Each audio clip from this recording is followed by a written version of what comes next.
Welcome to this, the third session of Ancient Promise, Radical Hope, exploring the Advent O Antiphons.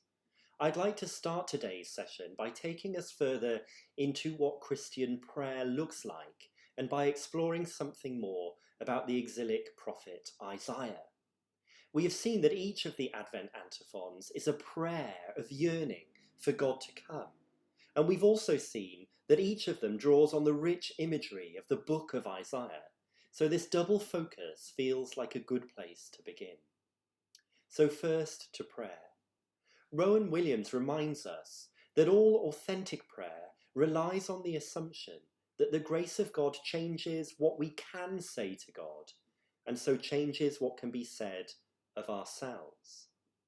Like poetry and art, prayer enables us to encounter ourselves and our world in a new way, to give us a new language to articulate things, to allow our world to be broken open to wonder and transformation, helping us to see the world not as a closed-off and distant system, but as a sign of God's own grace-filled movement and work.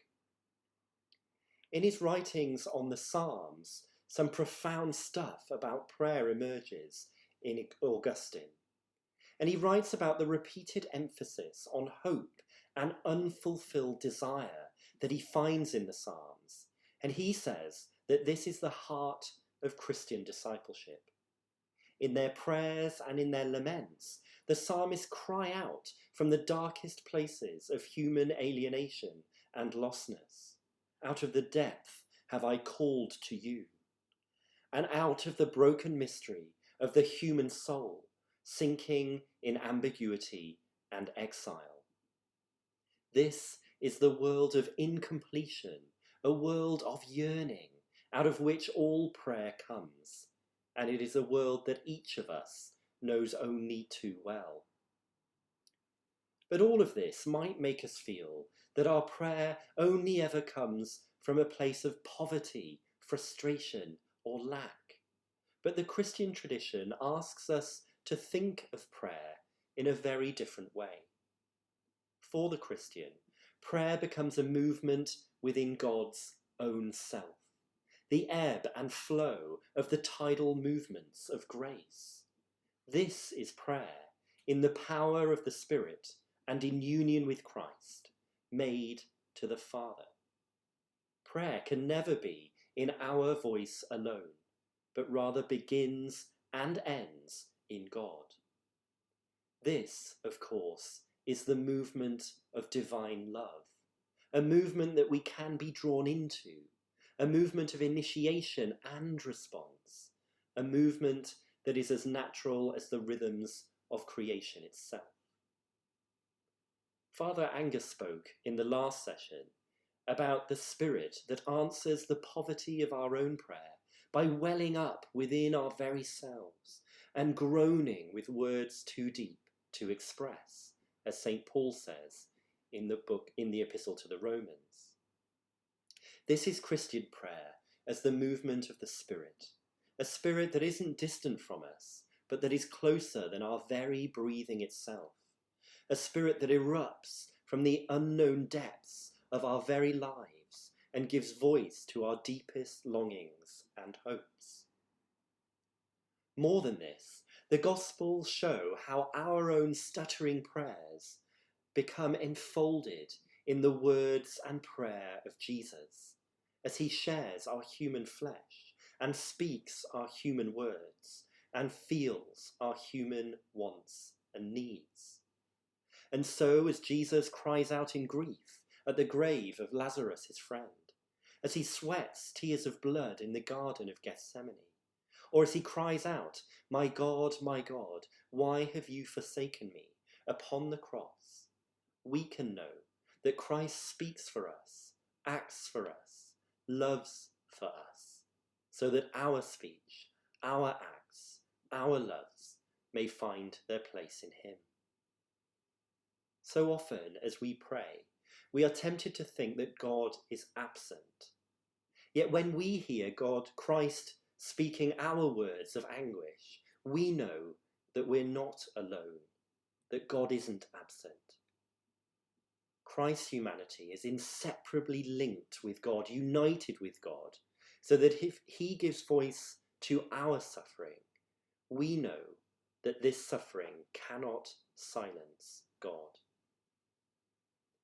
But God's voice is not only heard in our own prayers of longing and yearning, but his very word speaks again in recreative and reconciling response.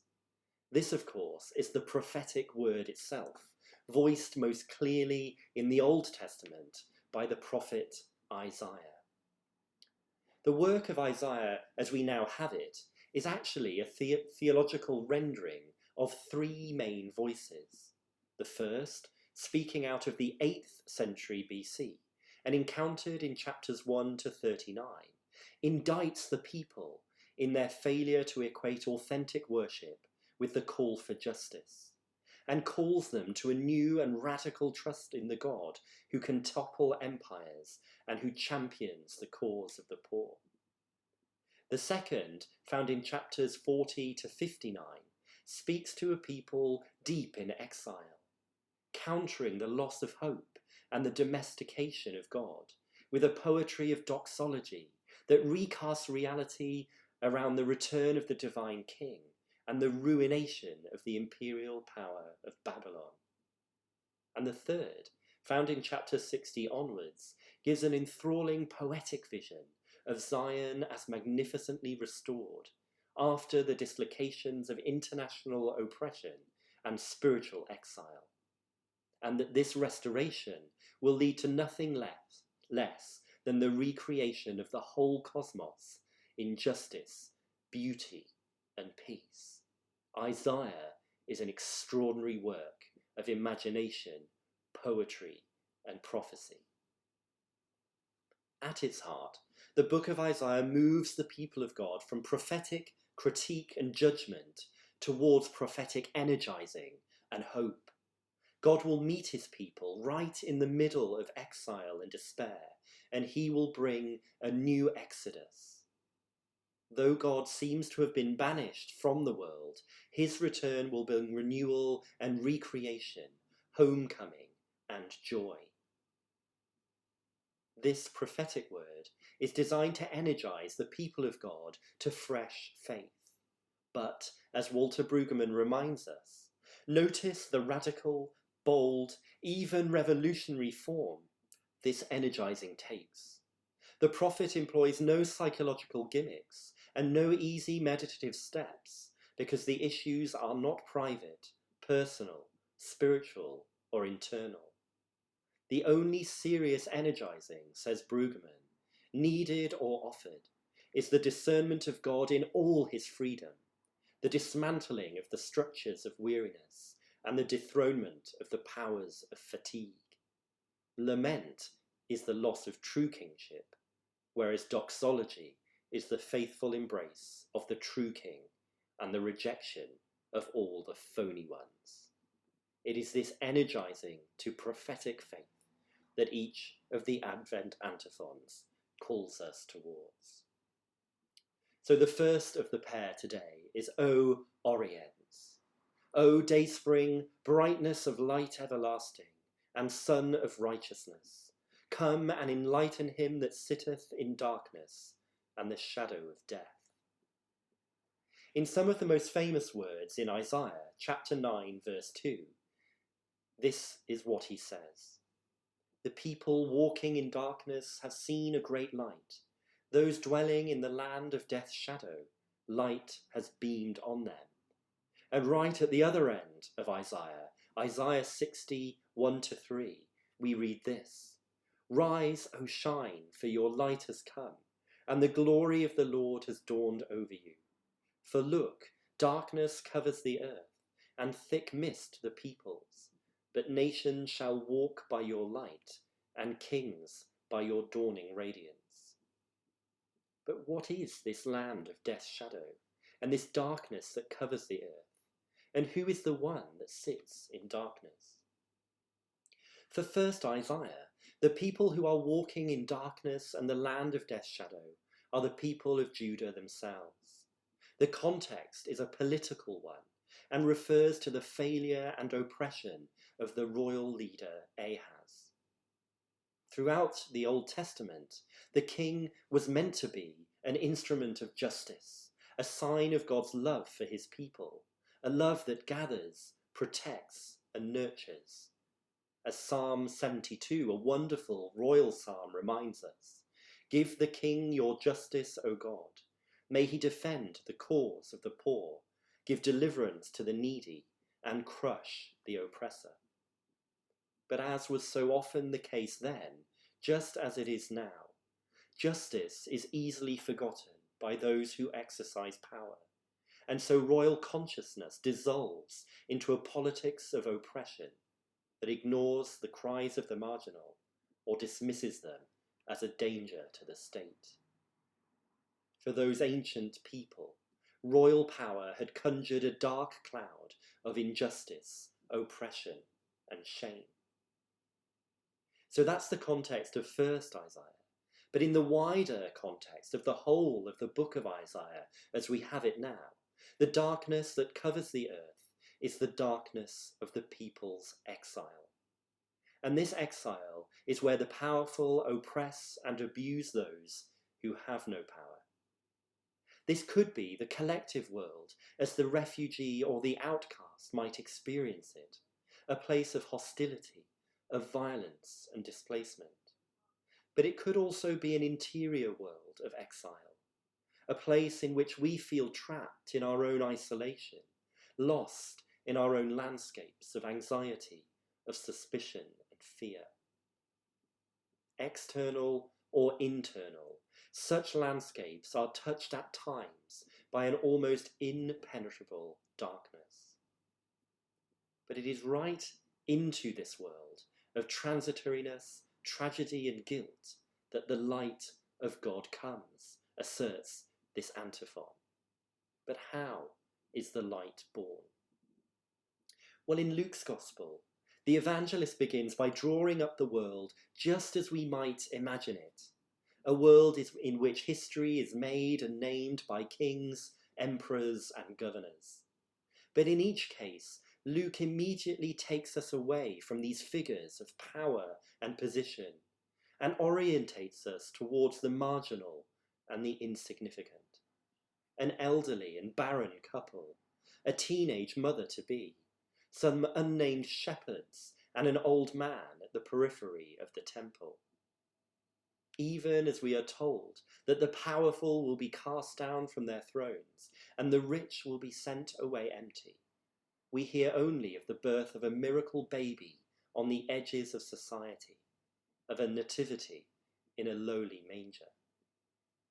And in Matthew's Gospel, where despotic rulers force families into exile and massacre infants, the star at its rising speaks of a child born outside the structures of power and strangely prefigures the resurrection of the one who dies outside the city walls. In the end, it seems, the Son of Righteousness is not to be seen in the faceless structures of human power and abuse, but rather in the gentle flesh of a child's face, in the love of an elderly couple hoping for the gift of new life, in the patience of an old man waiting for the promise to arrive, in the gentle yes of a teenage mother full of joy at the message of an angel, in a hand reaching out for healing and recognition, in a word of forgiveness spoken from the cross, in hands that break bread and share life, in human faces like yours and like mine. Come, O Christ, Son of Righteousness, brightness of light everlasting. Our second antiphon today is O Rex Gentium, O King of the nations and their desire, the cornerstone who makest both one, come and save mankind, whom thou formest of clay. O King of the nations. Throughout the Hebrew scriptures, God's action can be seen as a movement from the particular to the universal. First, God is encountered as the God of this tribe, the tribe of Israel. But then he is embraced far more than a tribal God, imagined as the creator of the whole cosmos. First, Abraham and his family are taken out of the nations to receive the blessing of this God for themselves. But then paradoxically, this blessing breaks open and expands ever outward to encompass all the nations of the world. Through the one person Moses, God brings this particular people to freedom out of slavery, and yet their freedom is to be imagined as a new start for the whole of creation. Isaiah imagines Zion, that city, a single city, as the centre of God's purpose. But these purposes radiate ever outwards to shower all the nations of the world with life and with blessing. And by the time St. Paul is writing in the New Testament, the universal purpose of God have been made clear in the gospel of Jesus Christ. As Paul says in Romans chapter 1, verse 16, the gospel of Jesus Christ, the power of God for salvation to everyone who has faith, to the Jew first, but also to the Greek. This antiphon's use of the term King of the Nations gives it a political edge. Christ comes to claim the life of the city, and his redemption is not that of individual people, but the transformation and renewal of every aspect of our lived human lives together, their culture and politics, their art and economics. This truly is a Catholic vision that includes the whole of human life and expression. This is why that although the vision of paradise in the Bible is that of a garden, the apocalyptic vision of the end that we see in the book of Revelation is something rather more surprising, that of a city that descends out of heaven. Eugene Rogers tells us in his wonderful commentary on Revelation that there is not so much as a hint of escapism in St. John's heaven.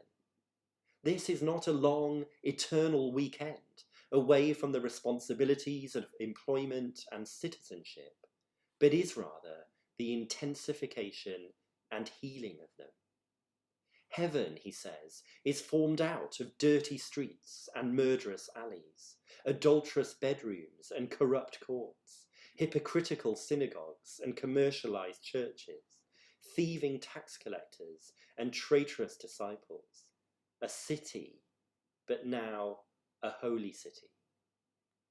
And he goes on to say, all our city building is, in the long run, a conspicuously unsuccessful attempt to live in peace, in justice, and in joy. Because it seems what living in cities is good for is making money, acquiring power, practicing deceit. But God works his work of salvation right in the middle of the conflicts and negotiations of our human lived out lives, in the polis, in the city, in the place of human gathering. And Gillian Rose, the great philosopher, reminds us that all of our human life is played out in the ambiguities of the city, the realm of the political that requires compromise and endless negotiation. None of us, she says, is human alone, but rather the soul must return to the city, renewed and reinvigorated for participation, ready to take on the difficulties and injustices of the city. Faith can never be a privatizing move that takes us away from the political, but rather faith throws us right into the middle of it, demanding that we act out of faith, compassion, and love. The antiphon goes on to speak of mankind as those whom thou formest of clay. This final phrase of the antiphon takes us in two directions at once. First, to the creation narrative of Genesis chapter 2, in which Adam is formed of the dust of the earth and breathed into life. And second, into the prophetic words of Isaiah, in which the nation, the people of God, are seen as clay to be moulded by an artistic and nurturing God. Yet now, Lord, you are our Father. We are the clay and you the potter, and all of us the work of your hands. As Phyllis Tribble tells us about Adam in Genesis, this is not a self-made man, a patriarchal figure, a superman or ubermensch. Only two ingredients, she says, constitute its life, and both are tenuous: dusty earth and divine breath. These fragile ingredients unite to form the creature who is totally dependent upon God. Human life, then, is God's gift. It is not possession. Playful creation is precarious existence. This antiphon refers to the coming of the King of the nations. But who is this King? This is Jesus Christ, the one who reigns from the cross. Near the end of the Gospel of Luke, we get a decisive and disturbing image of what the rule of Christ looks like. When they came to the place that is called the Skull, they crucified Jesus there with the criminals, one to his right and one on his left. What kind of king is this, who dies outside the city walls with only two criminals as his companions? This Jesus is the figure left out of the political systems of his day, the one who is crushed by them. His gentle voice of compassionate love is too subversive, too dangerous for the institutions of his day, showing them up for the self-serving systems that they are. This King of the Jews wields power like no other, for he wields it from the cross, a place of utter desolation, of failure and defeat. But as he dies in agony and shame, Jesus utters these extraordinary words to the criminal that dies next to him: "Today you will be with me in paradise." Only after the pretensions of statecraft and its political machinations are exposed, only when all the political games that we play with ourselves and with others are over, only then can we begin to understand that the only thing that finally matters is love. Bruised and broken, abandoned and alone, Jesus is finally the one who can wield the power of God, the costly power of divine love, utterly vulnerable, utterly indestructible. Come, O Christ, and save mankind, whom thou formest of clay.